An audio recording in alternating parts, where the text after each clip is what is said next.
के छ गाइजहरु, glad to be back once again. पहिलाको भिडियोमा चाहिँ हामीले क्याडेस्ट्रल म्यापबाट कसरी आफ्नो प्लटको झिक्ने अनि प्लटमा गएर अफसेटहरु छोड्ने बिल्डिङ लज अनुसार भन्ने सिक्यौं। यो भिडियोमा चाहिँ we will be learning about constructing the floor plan. Floor plan बनाउने चाहिँ सबसे बेसिक प्रोसिड्युर हो म्युनिसिपल म्यापको, किन भन्दा फ्लोर प्लानले नै अब क्लाइन्टको रिक्वायरमेन्ट्सहरु के छन्, कहाँ के हाल्ने भन्ने थाहा हुन्छ हामीलाई। फ्लोर प्लान बनाउनको सबैभन्दा अगाडिको यो चाहिँ अब हामीले यो म्युनिसिपल म्यापबाट झिकेको भयो अनि सबै अफसेटहरु छोडेर यति रेक्टेङ्गल यसलाई मैले यता कपी गर्छु। यति गरिसकेपछि मेरो यति भयो अब एरिया, बिल्डिङ एरिया। यसमा गर्न पाए यसमा के बनाउने चाहिँ हामीले डिस्कस गर्नुपर्छ। म चाहिँ के सजेस्ट गर्छु भन्दाखेरि फ्लोर प्लान बनाउन अगाडि चाहिँ एकचोटि रफली कुनै पेपरमा यहाँ यो हुन्छ भनेर आफै सोचेर गराउनुस् क्लाइन्टसँग बसेर। एक्कासी अटोक्याडमा बनाउँदाखेरि चाहिँ it might create some mistake. यसमा चाहिँ के हुन्छ भन्दाखेरि जेनरली नेपाल कन्टेक्स्टमा फ्लोर प्लान अब सिभिलले नै बनाउने गर्छन् कन्सल्टेन्सीहरुमा, बट आई स्ट्रङली सजेस्ट चाहिँ फ्लोर प्लान चाहिँ आर्किटेक्टलाई कन्सल्ट गरेर बनाउनुस्, किनकि सिभिलले circulation area, light movement, air movement, यताउति स्पेस म्यानेजमेन्टहरु चाहिँ बुझ्दैन खासै। त्यही भएर म चाहिँ फ्लोर प्लान अब आर्किटेक्टलाई कन्सल्ट गर्नु भन्छु। एनीवेज अटोक्याडमा बनाउँदाखेरि त सुरुमा यो प्लट एरिया आयो भने के गर्छु भन्दाखेरि मैले अब अफसेट गरेर 9 इन्च अफसेट ओ कमान्ड युज गरेर अफसेट गरे। 9 इन्च अफसेट गरेपछि यो मेरो वाल सेक्सन आयो। वाल सेक्सन यो चाहिँ 9 इन्चको हुन्छ। ब्रिक वालको 230 mm भनेको 9 इन्च भयो नि त।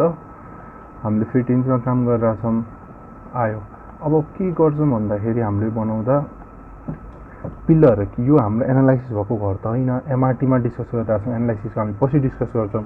एमआरटीमा हुँदाखेरि चाहिँ सपोज अब मैले एउटा यता 1 फिट ट्याब 1 फिटको पिलर छ है, यो पिलर छ।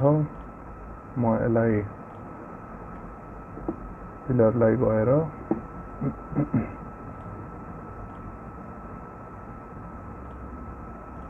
ह्याच गर्छु। सीओ कपी गर्दाखेरि चाहिँ जता यताको एज कपी गरेर मैले अब एफ8 अर्थ मोडमा थियो हटाएँ। मैले एफ8 गरेर अर्थ मोड हट्यो, यहाँ गरेर राख्छु। एउटा पिलर आयो। अब मैले पिलरलाई यता गर्दाखेरि फेरि सीओ कपी मिड पोइन्ट आयो, यो फेरि अर्थ मोडमा भएर ठ्याक्क सिधा लाइन आएको छैन। एफ8 गर्छु, अर्थ मोडमा सिधा आउँछ। सपोज मैले यसलाई 10 फिट हालेँ, 10 फिट कमान्ड दियो, अझै भएन। अब फेरि मैले 20 फिट फालेँ, यहाँ आयो। अब यता फाल्दा मिस्टेक हुन्छ। मैले के सजेस्ट गर्छु भन्दा फेरि यसलाई जानुहोस्, कपी गर्नुहोस्। अब यो एज पक्र्नुहोस्, अघि नै यताको एज पक्रेको थियौँ हामीले, अब यो एज पक्र्नुहोस्। यो एज पक्रेर एफ8 गर्यो, अफसेट हट्यो, अर्थ हट्यो, यो आयो हैन हाम्रो। अब हामीले कलमहरु प्लेस गर्यौं। कलमहरु प्लेस गरिसकेपछि चाहिँ सुरुमा कलम प्लेस गर्ने हैन, मैले चाहिँ हजुरलाई एमआरटी को बुझाउनलाई कलम प्लेसमेन्ट बुझाउन लाग्यो। कपी एकैछिन है, म यहाँ बुझाइदिन्छु हजुरलाई। एफ8 ले अर्थ आयो 15 फिट ल, अर्को ल लास्ट यतै हुन्छ गरौँ ल। एमआरटी मा के भन्छ भन्दाखेरि हजुरको एनालाइसिस नगर्न पर्ने भवनहरु चाहिँ के भन्छ भन्दाखेरि यो कलम जुन कन्फाइनिङ स्पेस छ नि, यो कलमको कन्फाइनिङ स्पेसको एरिया चाहिँ 144 स्क्वायर फिट भन्दा कम हुन पर्छ। त्यो भन्नाको मतलब यसको एरिया अब कति होला ल हेरौँ। हामीले डाइमेन्सन गरेर सेन्टर एरिया 10 फिट छ।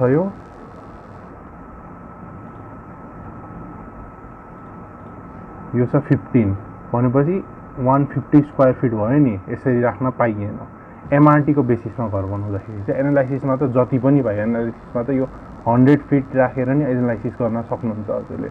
एमआरटी को बेसिसमा यो कति थियो 10 फिट, यो कति थियो 15 फिट भनेपछि स्क्वायर यो यतिको कन्फाइनिङ एरिया कति भयो 150 स्क्वायर फिट। यो भएन, हजुरले कलमको स्पेसिङ घटाउनु पर्यो। यता 10 छ, यता 144 स्क्वायर फिट पुगाउनलाई यहाँ कति दिनु पर्यो 13 फिट दिनु भयो भने कति हुन्थ्यो कलम 10 × 13 130 स्क्वायर फिट हुन्थ्यो, which is okay. 144 square feet सम्म गर्नु पर्यो भन्नाको मतलब स्क्वायर बनाइयो भने 12 फिट बाइ 12 फिट को कलम स्पेसिङ चाहिँ ओके छ हामीले भन्ने बुझ्यौं। यो चाहिँ हाम्रो कलम स्पेसिङ हो। अनि कलम चाहिँ ग्रिडमा हुनुपर्छ एमआरटीमा बस्दाखेरि। जस्तै ग्रिड भनेको एउटै लाइनमा छ नि, यहाँ यो ग्रिडमा। सपोज हजुरको कलम यस्तो थियो, यो बिल्डिङ चाहिँ यता यसरी आएर यसरी आएको बिल्डिङ, अनि यसरी कनेक्ट भएको बिल्डिङ थियो। अनि यहाँ हामीले इक्जाम्पलको लागि यो एउटा कलम राख्यौँ भने यसलाई चाहिँ एनालाइसिस गर्नु पऱ्यो। ठुलो देखेछ जस्तो इक्जाम्पललाई, जस्तो ग्रिडमा आएन नि त, यताबाट सिधा आयो अनि यो घुम्यो यता। यसरी गर्दा चाहिँ हजुरको एक्स्ट्रा मोमेन्टहरू आउँछ क्या बिल्डिङमा, मोमेन्ट एक्स्ट्रा आउँछ, सियर फोर्सहरू आउँछ। जुन चाहिँ हामीले इट्याप्सबाट एनालाइसिस गरेरै सिक्नुपर्छ। इट्याप्सको एनालाइसिस चाहिँ अटोक्याड ट्युटोरियल पछि हामीले सिक्नेछौँ। ग्रिडको कुरा बुझ्नु अनि स्पेस मेन चाहिँ कन्फाइनिङ स्पेसको कुरा आउँछ। जस्तै 144 स्क्वायर फिट भने नि, त्यो चाहिँ एकदम साह्रै ख्याल गर्नुपर्ने कुरा हो। 144 पुऱ्याउनलाई 12 गर्न सक्नुभयो, 10-13 गर्न सक्नुभयो।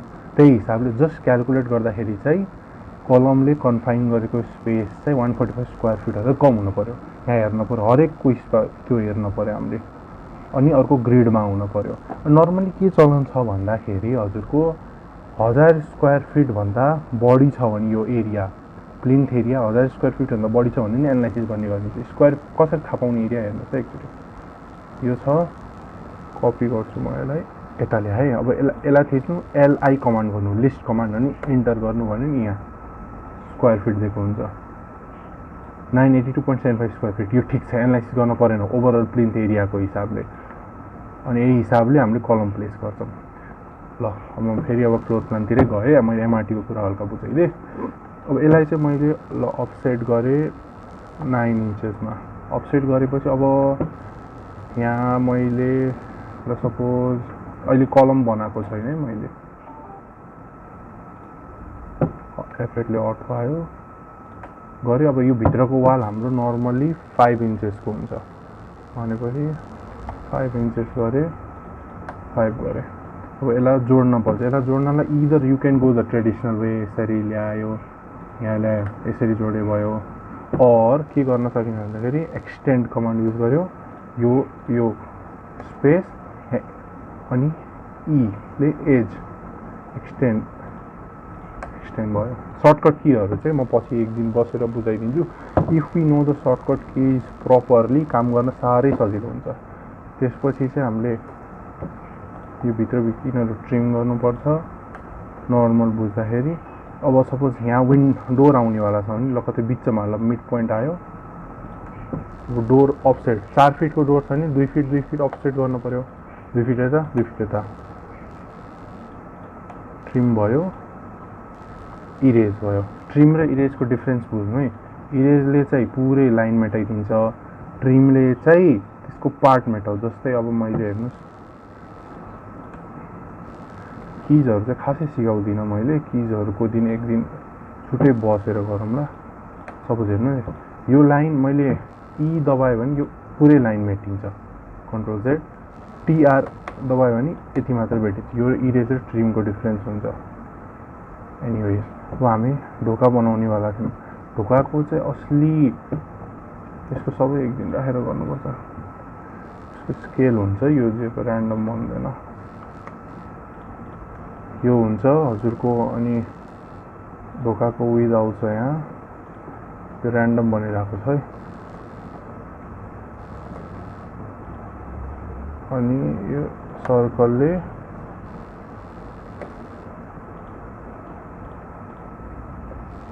गरेर मोररलेस यस्तो हुन्छ ढोका। यो यता यो पोर्सन चाहिँ यता पनि आएको हुन्छ। हाम्रो डोर प्यानलहरू हुन्छ नि त, अनि यसलाई लगेर हामीले यसरी राख्ने गर्छ। यता नि अर्को डोर आउला, यो चाहिँ डबल ओपन हुने डोर भयो। यस्तो गरेर हामीले डोर र विन्डो बनाउन सक्छौँ। विन्डोको लागि चाहिँ सपोज यहाँ डोर थियो भने अब यता विन्डो गराउनु पायो भने ल कतै जुन पोइन्टमा चाहियो यो गर्यो। अफसेट 6 फिटको विन्डो हो नि 3 फिट अफसेट फाल्नु पर्यो। 3 फिट अफसेट फाल्छु। सेन्टर लाइनबाट एउटा सेन्टर लाइन गर्छु। फेरि मैले अफसेट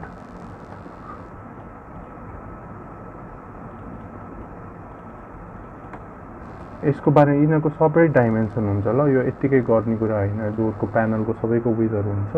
यो चाहिँ छुट्टै क्लास राखौँला यसको बारेमा। हाम्रो डोर जानियो, हामीले विन्डो भयो, वालहरू बनाउनु। अब हामीले चाहिँ जेनरली के हुन्छ भन्दाखेरि सुरुमा कलम प्लेस गर्न मैले सजेस्ट गर्दिनँ, रिक्वायरमेन्ट्स बनाउनु अनि ल अब यहाँ अर्को रुम आएको होला अरे, जे होला, यहाँ अर्को रुम होला, जेसुकै होस्। अब यहाँ हेरेर बल्ल कलम प्लेस गर्नु। एमआरटीमा बनाउनु छ भने ग्रिडमा कलम प्लेस गर्नुहोस्। यसरी कलम प्लेस गर्न पाइएन, यो पनि कलम है, यसरी ऱ्यान्डम कलम प्लेस हुनु भएन ग्रिडमा। अनि स्क्वायर फुट 145 स्क्वायर फुट भन्दा तल गरेर कलम प्लेस गर्नुपर्छ। योहरू सबै प्लेस भइसक्यो, कलम प्लेस भएर हेर्नुहोस् एरिया। अनि अब यही मैले मेन कुरा ल्याउने, यो चाहिँ सिभिलले खासै बुझ्दैन स्पेस म्यानेजमेन्टको कुरा। दो you might learn something from practice, धेरै प्र्याक्टिस गरेर आएपछि यस्तो यस्तो बुझ्न सकिन्छ लाइटको मुभमेन्ट। तर आई स्ट्रङली प्रिफर, मैले आफ्नो घर बनायो भने म चाहिँ एकचोटि आर्किटेक्ट डेफिनेटली कन्सल्ट गर्छु। स्ट्रक्चरको लागि सिभिल ठिक छ, तर हाम्रो अब त्यस्तै कुरा यो छोडिदिनुहोस्। हाम्रो यो अब फ्लोर प्लानहरू बनाइसकेपछि स्टेयर केसको कुरा है। सपोज स्टेयर केस हजुरको अब 4-4 फिट गरेर यहाँ स्टेयर केस छ। स्टेयर केसको पनि स्ट्यान्डर्ड छ, सबै ऱ्यान्डम स्टेयर केस बनाउने होइन। जस्तै हजुरको एटलिस्ट स्टेयर केसको राइजर ट्रेडको कुरा आउँछ।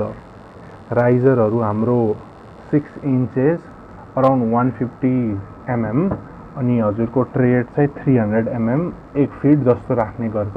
यो चाहिँ बिल्डिङ अनुसार छुट्टै छ। अब हस्पिटल, सरकारी भवन छन्, अलिक ठुलो राइजर ट्रेड, अलिक ठुलो स्टेयर केस विथहरू हुन्छ। त्यो चाहिँ हाम्रो कन्डिसन रिक्वायरमेन्ट अनुसार बनाइन्छ। हामीले स्टेयर केस बनाउँदाखेरि पनि हामीले अब हेर्नुहोस् यहाँ अफसेट 4 फिट, यो त रेक्टेङ्गलमै रहेछ। एउटा कुरा चाहिँ यो रेक्टेङ्गल छ, मैले अफसेट गर्दा अब हेर्नुहोस् है, अफसेट गऱ्यो भने यो पुरै रेक्टेङ्गल अफसेट हुन्छ। त्यही भएर मैले यो लिन्छु अनि एक्सप्लोड कमान्ड गर्छु। एक्सप्लोड कमान्ड गरेपछि यो पार्ट छुट्यो, इन्डिभिजुअल पार्ट छुट्यो। हाम्रो इन्डिभिजुअल पार्ट छुटेपछि अफसेट गर्दाखेरि मैले 4 फिट गर्दा यो लाइन मात्र यसरी अफसेटमा आउँछ। यसलाई गऱ्यो भने यो लाइन मात्र यसरी अफसेट आउँछ। स्टेयर केस बनाउँदाखेरि अब मैले यो अलिक कम भएको रहेछ हाम्रो डाइमेन्सन। सपोज ल 3 फिटको स्टेयर केस बनाइरहेको छु भने मैले 3 फिट यता फाल्छु, 3 फिट यता फाल्छु, मिड पोइन्टबाट फाल्ने हो खास गरी। अनि हजुरको अब यो लाइन हाम्रो के हुन्छ, माथिबाट टप भ्यूमा हेर्दा यो त ट्रेड देखिन्छ। ट्रेड चाहिँ हाम्रो अराउन्ड 11 इन्चेस 1 फिट जस्तो राख्यो भने मैले अफसेट ल 11 इन्चेस राखिदियो भने यो टोटल रेक्टेङ्गलमा डाइमेन्सन बनायो। यस्तो गर्दै अनि फ्लोर हाइट क्यालकुलेट गर्न सिकेका छौँ। स्टेयर केस बनाउन चाहिँ छुट्टै एक दिन राख्नुपर्छ। हाम्रो डगलेड, ओपन वेल कुन टाइप बनाउने हो त्यस्तो गरेर। यो चाहिँ जेनरल फ्लोर प्लानको भयो इन्ट्रोडक्सन। अनि हजुरको अब म डाइमेन्सनिङमा सिकाइदिन्छु। सपोज यो डिलिट। अब फ्लोर प्लान सबै बनाउनु भयो हजुरले, चाहिएको जति फ्लोर प्लान बनाउनु। डाइमेन्सनिङ मेन कुरा आउँछ एउटा डिआइएम कमान्ड। हजुरले माथिबाट पनि गर्न सक्नुहुन्छ। यो कमान्डहरू नदिकिन भ्यूबाट, यो बारबाट 3 लेयर डाइमेन्सन हुनुपर्छ। यो एउटा भयो। अनि त्यसपछि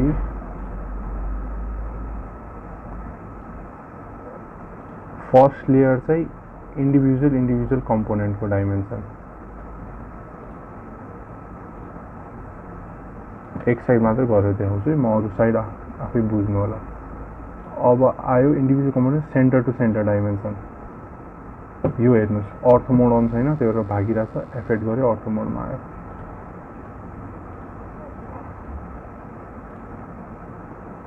centre to centre dimension, centre to centre dimension भइसक्यो। लास्ट डाइमेन्सन भनेको चाहिँ बाहिरी डाइमेन्सन, यहाँदेखि डिरेक्टली यसको एजसम्म 3 लेयर डाइमेन्सनिङ हुनुपर्छ। 3 लेयर डाइमेन्सन यो सबै चारै साइड हुनुपर्छ है। मैले यो साइड मात्रै देखाएँ। अनि अर्को इम्पोर्टेन्ट कुरा भनेको सपोज डाइमेन्सनिङ गरेपछि यसमा हामीले टेक्स्ट हाल्नुपर्छ। टेक्स्टको लागि सपोज मैले यहाँ हाल्ने भने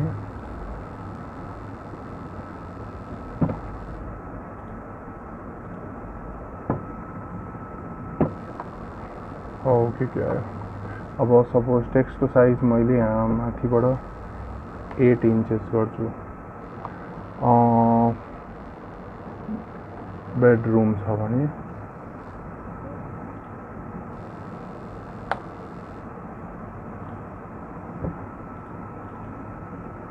यो टेक्स्टको साइज घटाउनु पर्छ।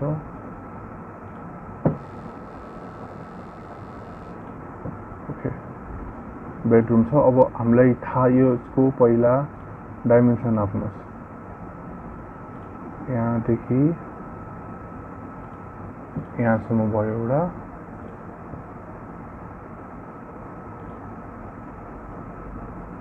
यहाँदेखि यहाँसम्म। अब हाम्रो यहाँ डाइमेन्सन दिनुपर्छ हामीले बेडरुममा। सधैँ एउटा कुरा के ख्याल गर्नु भन्दाखेरि एक्स एक्सिसको सुरुमा लेखिन्छ, वाइ एक्सिसको डाइमेन्सन सेकेन्डमा लेखिन्छ।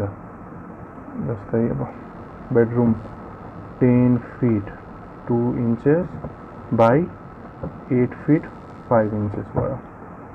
यो भयो। अब यो डिलिट गरिदिनुहोस्। त्यस्तै गरी अब हामीलाई यो अर्को रुम होला, यसलाई अब लेखिराख्नु पर्दैन, यसलाई कपी गर्नु। अब यसमा के रुम छ अनि यसको डाइमेन्सन त्यही गरी मेजर गरेर त्यही लेख्नु। यो होला अब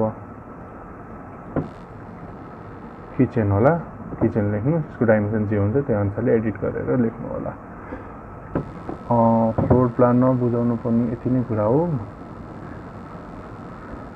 3 लेयर डाइमेन्सन भयो, कलमको प्लेसिङ भयो। मेन चाहिँ एमआरटी बुझ्नु होला। एमआरटी गर्दाखेरि एनालाइसिस छ भने जस्तो पनि गर्न सकिन्छ हामीले त्यसमा एनालाइसिसको कुरा गरौँ। यो म्युनिसिपल ड्रइङ चाहिँ मैले एमआरटी जुन चाहिँ हाम्रो सरकारले गाइडलाइन्स दिएको छ त्यसको भरमा बुझाइदिएको हो।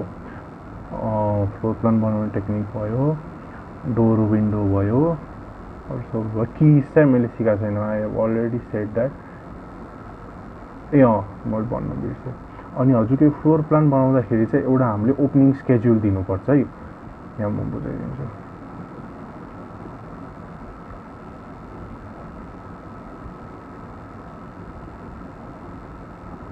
जस्तै यो एउटा फ्लोर प्लान भयो।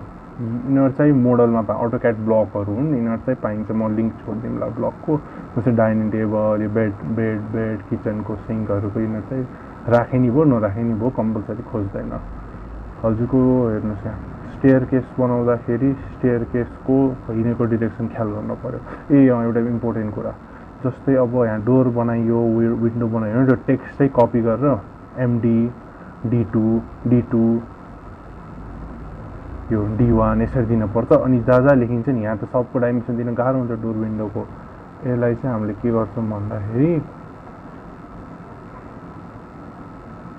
यसरी ओपनिङ स्केड्युल दिन्छौँ हामीले। Main door 4 fit by 7 fit, door 3 fit 6 inches by 7 fit, यो भनेर ठ्याक्क सबैको भेन्टिलेसन यिनीहरू डाइमेन्सनहरू दिनुपर्छ। यसको एरिया निकाल्न पनि सिकाएँ मैले, कसरी निकाल्छ floor plan area, print area. 3 layer dimensioning भयो, कलम प्लेसमेन्ट भयो। हेर्नुहोस् कलम पुरै ग्रिडमा छ।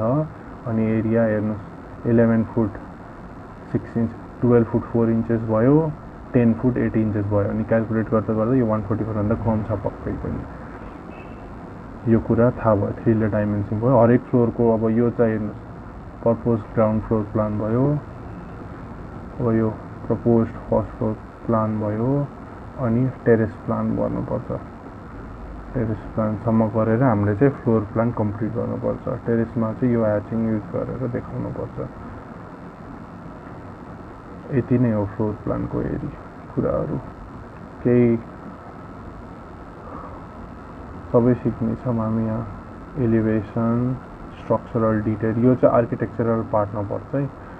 फ्लोर प्लान यो हजुरको site plan, location plan, floor plan, section, elevation चाहिँ आर्किटेक्चरल डिटेलमा पर्यो। यहाँबाट आउँछ हजुरको कलम लेआउट प्लान, कलम डिटेलहरू भयो, trench plan, footing detail, slab यो बिम भयो, स्ल्याब रिइन्फोर्समेन्टहरू भयो, स्टेयर केस, सोप पिट, सेप्टिक ट्याङ्कहरू भयो, सिल ब्यान्ड, लिन्टल ब्यान्डहरू भयो। यो चाहिँ जेनरल नोट्स कतिको स्पेसिफिकेसन युज गर्नेहरू। Thank you.